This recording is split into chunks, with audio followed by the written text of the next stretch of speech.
It's just before dawn on the Delaware Bay. You're waist-deep in cold, dark water. The tide pulls out slowly around your legs, and moving through the sand beneath you, silent, armored, completely unhurried, are creatures that have been moving through those sands and that exact shoreline for 450 million years.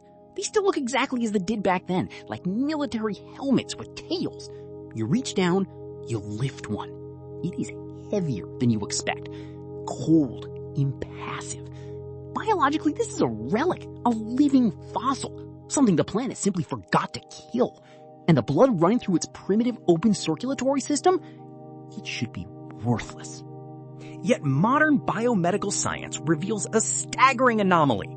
That primitive copper blue blood pulled from a creature with no brain and no adaptive immune system is the single most important safety substance in the entire pharmaceutical industry.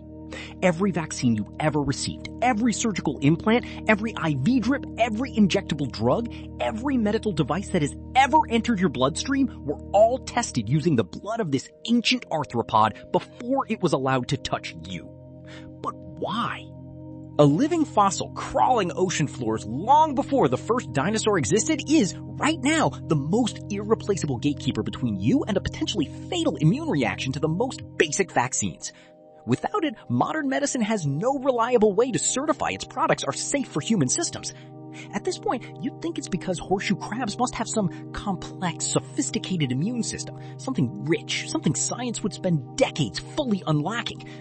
But actually, we know why already. What makes their blood irreplaceable isn't its sophistication. It's its catastrophic, ridiculous simplicity.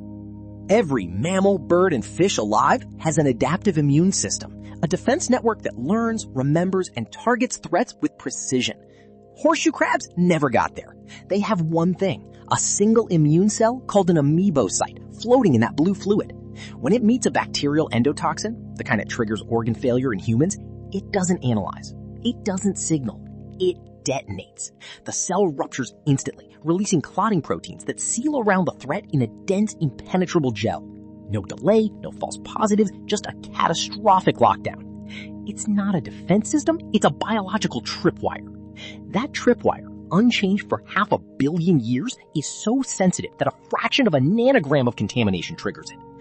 Pharmaceutical companies extracted it, stabilized it into a compound called LAL, and made it the global standard for testing every injectable drug on Earth. Every spring, horseshoe crabs migrate to spawn. The bleeding boats follow. Workers collect them by hand, truck them to labs along the Atlantic coast, immobilize them, and insert a needle near the heart. 30% of their blood volume is drawn. Then, they're returned to sea.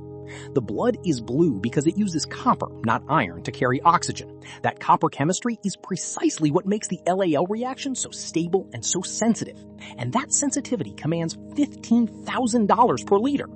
It's 50 times more valuable than human blood, more expensive per liter than virtually any legally traded fluid on Earth. As the Maryland Department of Natural Resources has documented, LAL remains the only globally validated, regulatory-approved method for detecting bacterial endotoxins in injectable drugs and implantable devices. There is no factory that makes what the horseshoe crab makes. There is no synthetic shortcut regulators have fully accepted. There is only the ancient animal, the spring tide, and the bleeding boats at the shoreline. But it gets much more intense.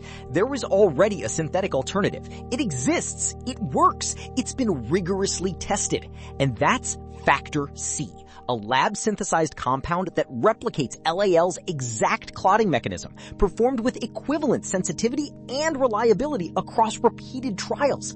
And yet, we still bleed crabs yearly. The reason isn't scientific. Industry analysts call it by a specific name: technological inertia.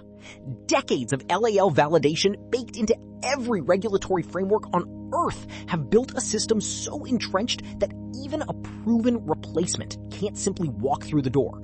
So, the bleeding boats keep going out, the crabs keep coming to the same ancient shoreline, and the copper blue blood keeps flowing.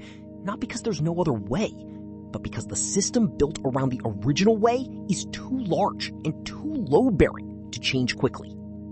We call modern medicine a triumph of human intelligence, The vaccines, the surgical theaters, the injectable therapies that collapsed mortality rates of diseases that once emptied entire cities. We see ourselves in all of it.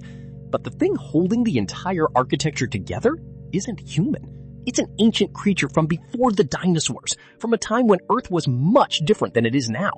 It has no brain. It doesn't know what a pharmaceutical company is. It comes to the same shoreline every spring for reasons that have nothing to do with us. Without it, we cannot safely deliver a single injectable drug without the risk of fatality.